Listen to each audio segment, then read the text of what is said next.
Hello friends, எல்லாருக்கும் வணக்கம். Welcome back to pot 2 plates kitchen. நான் உங்கள் கிறிஸ்டி. இன்றைக்கி நம்மளோட சேனலில் நூல்கோல் வச்சு நல்ல ஒரு கறிக்குழம்பு டேஸ்ட்டில் ஒரு சூப்பரான கிரேவி ரெசிபி ஒன்று நம்ம பார்க்க போகிறோம். இது வந்து இட்லி, தோசை, சப்பாத்தி, சாதத்தோடு சேர்த்து சாப்பிட்றதுக்கு ரொம்பவே அருமையாக இருக்கும். இந்த புரட்டாசி மாதம் நான்வெஜ்ஜை மிஸ் பண்ணுறவங்களுக்கு இந்த ரெசிபி ரொம்பவே ஹெல்ப்ஃபுல்லாக இருக்கும். வாங்க இப்போ எப்படி பண்ணுறதுன்னு பார்க்கலாம்.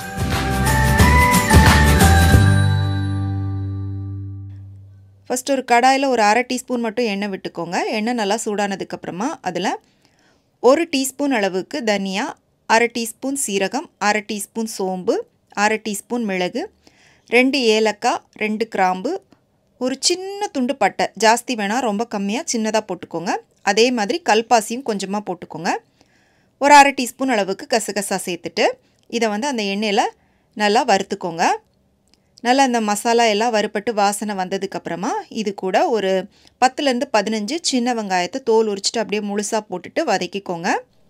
இதில் பெரிய வெங்காயம் யூஸ் பண்ணக்கூடாது, சின்ன வெங்காயம் போட்டு தான் வதக்கணும். அப்போ தான் டேஸ்ட் நல்லாயிருக்கும்.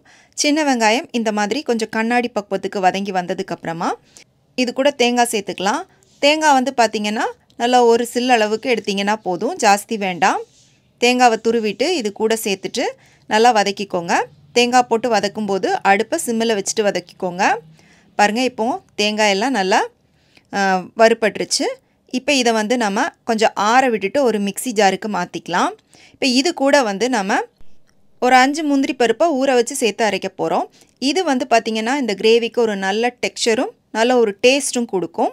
முந்திரி பருப்பை ஒரு 10 நிமிஷம் சுடு தண்ணியில் ஊற விட்டிங்கன்னா உங்களுக்கு அழகாக நல்லா ஊறிடும். இப்போ இது கூட தண்ணி சேர்த்து இந்த மாதிரி நல்லா மையாக அரைச்சி எடுத்துக்கோங்க. அடுத்ததாக ஒரு கடாயில் ஒரு 2 டீஸ்பூன் அளவுக்கு எண்ணெய் ஊற்றிக்கோங்க. நான் தேங்காய் எண்ணெய் யூஸ் பண்ணியிருக்கேன். நீங்கள் யூஸ் பண்ணுற எந்த எண்ணெய் வேணாலும் யூஸ் பண்ணிக்கலாம். எண்ணெய் நல்லா சூடானதும் ஒரு டீஸ்பூன் சோம்பு போட்டுக்கோங்க. கூடவே கொஞ்சமாக சின்ன வெங்காயம் 10 போல் சின்ன வெங்காயத்தை மெல்லிசாக கட் பண்ணி போட்டுட்டு வதக்கிக்கோங்க. இந்த நூல்கோலில் வந்து நிறைய ஹெல்த் பெனிஃபிட்ஸ் இருக்குது. ஹார்ட்டுக்கு ரொம்பவே நல்லது அப்படிங்கிறாங்க. அதே மாதிரி இதில் வந்து நிறைய நீர் சத்து இருக்கிறதுனால நீரிழிவு நோய் இருக்கிறவங்களுக்கும் ரொம்பவே நல்லது. அதிகப்படியான ஃபைபர் இருக்குது, அப்புறமா விட்டமின்ஸ் அதிகமாக இருக்குது, நோய் எதிர்ப்பு சக்தியை தரக்கூடியது. அதனால் அடிக்கடி இந்த நூல்கோல் நம்ம சாப்பிட்றது ரொம்ப நல்லது. இப்போ வெங்காயம் வந்து நல்லா வதங்கி வந்ததுக்கப்புறமா இது கூட 1 டேபிள் ஸ்பூன் அளவுக்கு இஞ்சி பூண்டு விழுது சேர்த்துட்டு அதோட பச்சை வாசனை போகிற வரை நல்லா வதக்கிக்கோங்க. இஞ்சி பூண்டோட பச்சை வாசனை நல்லா மாறினதுக்கப்புறமா இது கூட நான் வந்து 1 டீஸ்பூன் அளவுக்கு தனி மிளகாய்த்தூள் சேர்த்துருக்கேன். நீங்கள் உங்களுக்கு நல்ல கலர் வேணும் அப்படின்னா கொஞ்சமாக காஷ்மீரி மிளகாய்த்தூள் கூட சேர்த்துக்கோங்க.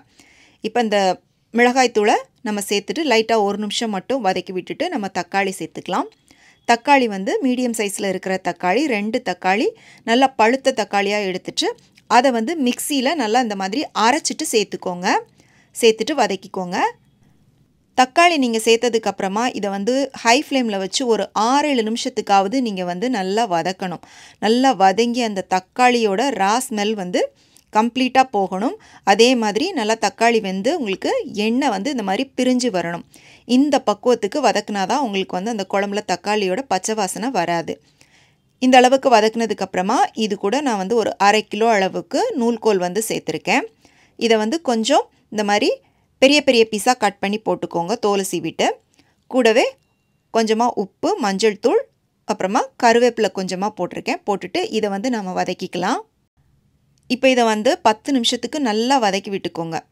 ஒரு சிலருக்கு அந்த நூல்கோல்லேருந்து வர ரா ஸ்மெல் வந்து பிடிக்காது. இந்த மாதிரி நீங்கள் வந்து நல்லா வதக்கிட்டீங்க அப்படின்னா உங்களுக்கு வந்து அந்த பச்சை ஸ்மெல் வந்து வராது. இப்போ வந்து பார்த்திங்கன்னா ஒரு 10 நிமிஷத்துக்கிட்ட நல்லா நூல்கோலை வந்து வதக்கியாச்சு. இப்போ இது கூட நம்ம ஏற்கனவே அரைச்சி வச்சுருக்கோம் பார்த்திங்களா, அந்த தேங்காய் வந்து சேர்த்துக்கோங்க. சேர்த்துட்டு திரும்பவும் வந்து நல்லா வதக்கி விட்டுக்கோங்க. இந்த ரெசிபி நீங்கள் வந்து சாப்பிடும்போது பார்த்தீங்க அப்படின்னா ஒரு வெஜிடேரியன் ரெசிபி சாப்பிட்ட ஃபீலிங்கே இருக்காது.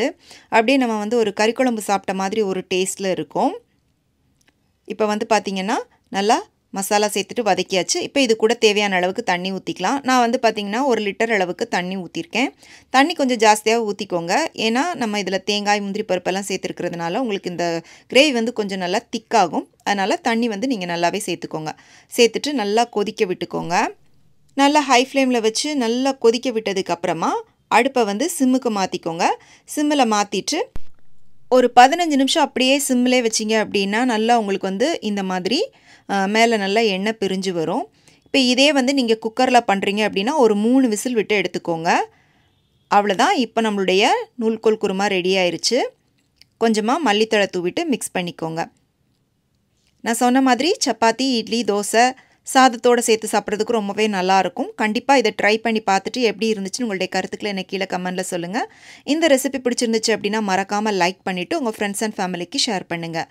மீண்டும் வேறொரு ரெசிபியோடு சந்திக்கிறேன். நன்றி, வணக்கம்.